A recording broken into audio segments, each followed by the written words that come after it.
آج کی اس خوبصورت ویڈیو میں ہم آپ کو بتا رہے ہیں کہ 6 عورتیں ایسی ہیں جو رمضان المبارک کا روزہ چھوڑ سکتی ہیں۔ یعنی یہ 6 عورتیں اگر رمضان کا روزہ نہ رکھیں تو ان پر کسی قسم کا کوئی گناہ نہیں ہوتا ہے، کیونکہ ان 6 عورتوں کو رمضان المبارک کا روزہ چھوڑنا بلا شبہ جائز ہے۔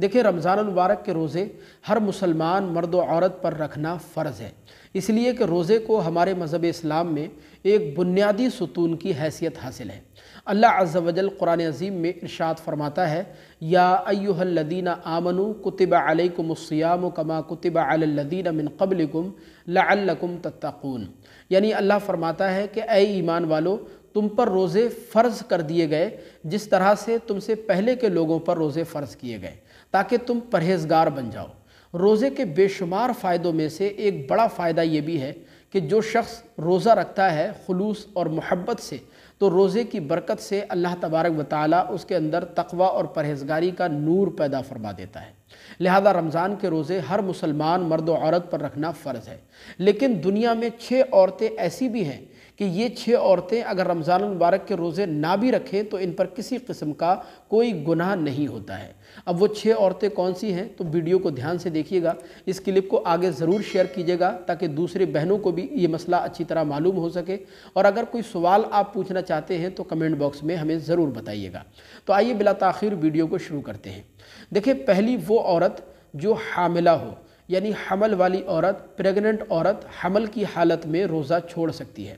حمل والی عورت حمل کی حالت میں اسی وقت روزہ چھوڑ سکتی ہے جبکہ روزہ رکھنے کی صورت میں اس کے حمل کے ضائع ہونے کا خطرہ ہو، یا اس کو اپنی جان کے تعلق سے کسی قسم کے کوئی نقصان پہنچنے کا اندیشہ ہو۔ کسی ماہر طبیب نے، ڈاکٹر نے اس کو یہ مشورہ دیا ہو، بتا دیا ہو کہ اگر حمل کی حالت میں اس نے روزہ رکھا تو اس کے اندر پانی کی کمی ہو سکتی ہے، یا دیگر مسائل پیدا ہو سکتے ہیں جس کی وجہ سے حمل ضائع ہو سکتا ہے، یا اس کی جان کو کسی شدید قسم کے نقصان پہنچنے کا اندیشہ ہو سکتا ہے، تو حمل کی حالت میں حمل والی عورت روزہ چھوڑ سکتی ہے۔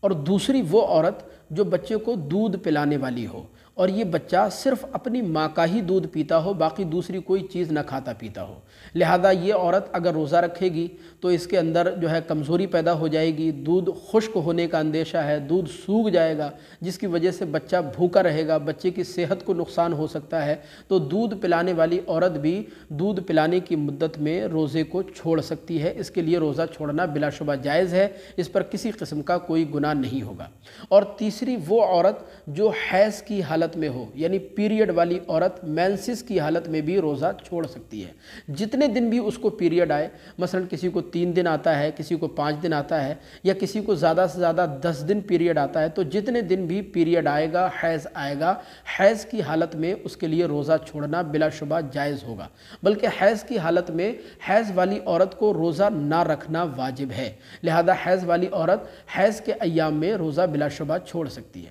اور چوتھی وہ عورت جو نفاس کی حالت میں ہو۔ نفاس وہ خون ہوتا ہے جو بچے کی پیدائش کے بعد عورت کو آتا ہے۔ نفاس کی زیادہ سے زیادہ مدت 40 دن ہوتی ہے، اور کم مدت کی اس کی کوئی مقدار متعین نہیں ہے۔ یہ اپنی عورت کی عادت کے مطابق بھی آ سکتا ہے۔ مثلا کسی عورت کو 15 دن آنے کی عادت ہے، 15 دن آتا ہے، 15 دن آنے کے بعد مکمل طور پر بند ہو جاتا ہے۔ کسی کو 20 دن آنے کی عادت ہے، 20 دن کے بعد مکمل طور پر بند ہو جاتا ہے۔ اب یہاں ہماری بہت سی ماں بہنوں کے اندر یہ غلط فہمی پائی جاتی ہے کہ وہ اپنے آپ کو 40 دن کے لیے ناپاک سمجھ لیتی ہیں، اور 40 دن تک وہ روزے بھی چھوڑ دیتی ہیں، نماز بھی چھوڑ دیتی ہیں، حالانکہ ایسا نہیں ہے، بلکہ اصل مسئلہ یہ ہے کہ نفاس کا خون جتنے دن بھی آئے گا، مثلا 15 دن آیا یا 20 دن آیا، اور 20 دن آنے کے بعد مکمل طور پر بند ہو گیا، تو عورت اب مکمل طور پر پاک ہو جائے گی۔ یعنی 15 دن آیا اور 15 دن کے بعد بند ہو گیا، تو 15 دن کے بعد عورت مکمل طور پر پاک و صاف ہو جائے گی۔